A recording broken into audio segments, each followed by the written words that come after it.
दोस्तों, आज हम आपको इस वीडियो के माध्यम से यह बताएंगे कि माता गंगा ने किस श्राप के कारण अपने 7 पुत्रों को गंगा में बहा दिया। आइए जानते हैं इस वीडियो के माध्यम से। इक्ष्वाकु वंश में महाविष नामक प्रतापी राजा हुए। एक दिन ब्रह्मा के समक्ष कुछ देवताओं के साथ महाविष भी उपस्थित थे। तभी देवी गंगा वहां आई। वायु के वेग से अचानक गंगा का दुपट्टा खिसक गया तो सबने अपनी आंखें नीची कर ली, लेकिन महाविष गंगा को निहारते रहे। यह देखकर ब्रह्मा ने महाविष को शाप दे दिया कि तुम मृत्यु लोक में जन्म लोगे और देवी गंगा वहां तुम्हारा अप्रिय करेंगी, किंतु तुम जब उस पर क्रोध करोगे तो शाप से मुक्त हो जाओगे। ब्रह्मा के शाप के फलस्वरूप महाविष ने राजा प्रतीक के पुत्र शांतनु के रूप में जन्म लिया। प्रतीक की मृत्यु के उपरांत शांतनु राजा बना और एक दिन गंगा के तट पर एक सुंदर स्त्री को देखा, जिसे देखकर शांतनु को उससे प्रेम हो गया। वह स्त्री कोई और नहीं थी अपितु देवी गंगा ही थी। शांतनु ने गंगा के सामने उनसे विवाह करने का प्रस्ताव रखा तो गंगा बोली, मुझे स्वीकार है, परंतु आपको एक वचन देना होगा। शांतनु ने वादा कर दिया कि मैं तुम्हें वचन देता हूँ, मांगो, क्या मांगना चाहती हो। तभी गंगा ने कहा कि मैं अच्छा बुरा जो कुछ करूं, आप मुझे रोकेंगे नहीं, मुझसे कोई प्रश्न नहीं करेंगे। जिस दिन आपने यह वचन तोड़ा, मैं उसी दिन आपको छोड़कर चली जाऊंगी। शांतनु ने गंगा की शर्त मान ली। उन्होंने गंगा से विवाह कर लिया और दोनों सुखपूर्वक गृहस्थाश्रम में रहने लगे। कुछ समय बाद गंगा ने एक पुत्र को जन्म दिया तो महाराज शांतनु बड़े प्रसन्न हुए, किंतु तभी उन्होंने देखा कि गंगा ने उनके नवजात पुत्र को नदी में बहा दिया। शांतनु को बहुत क्रोध आया, लेकिन वह अपने वचनों से बंधे थे, इसलिए उन्होंने गंगा से कोई प्रश्न नहीं किया।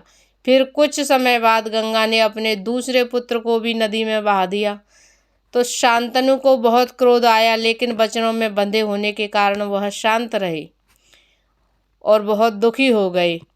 तभी गंगा माँ एक के बाद एक करके उनके 7 पुत्रों को नदी में डुबा कर मार डाला।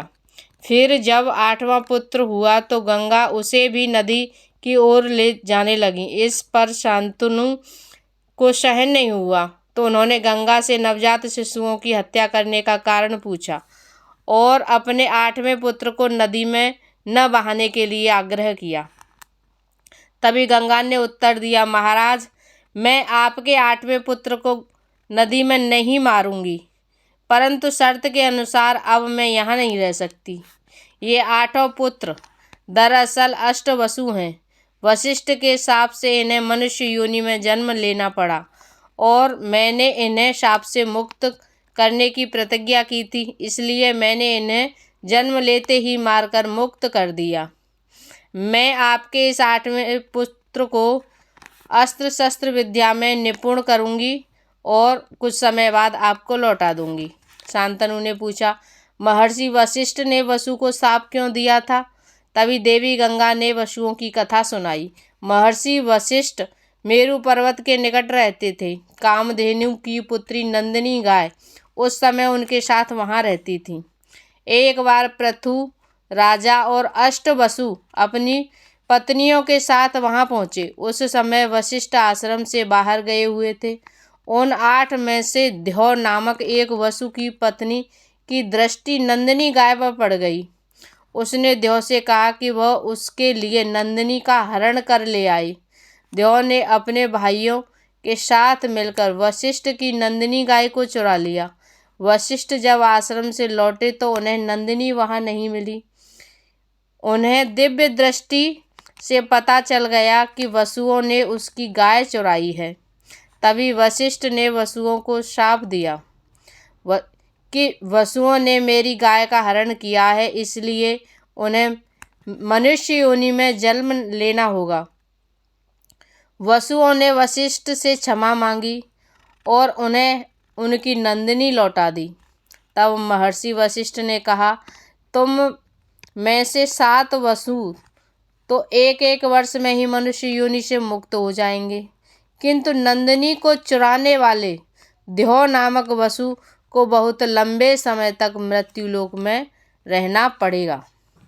यह कथा सुनकर गंगा ने शांतनु से कहा कि आपके पहले 7 पुत्र थे, वही 7 वसु जिन्हें मैंने नदी में बहाकर मनुष्य योनि से मुक्त कर दिया, परंतु यह अंतिम बालक द्यौ नामक वसु वशिष्ठ के शाप के कारण लंबे समय तक मनुष्य योनि में रहेगा। यह कहकर गंगा अपने 8वें पुत्र को साथ लेकर अंतर्ध्यान हो गई। बाद में वही 8वां वसु गंगा पुत्र भीष्म के नाम से विख्यात हुआ। दोस्तों, आज के लिए इतना ही। जय श्री कृष्णा, जय श्री राधे राधे।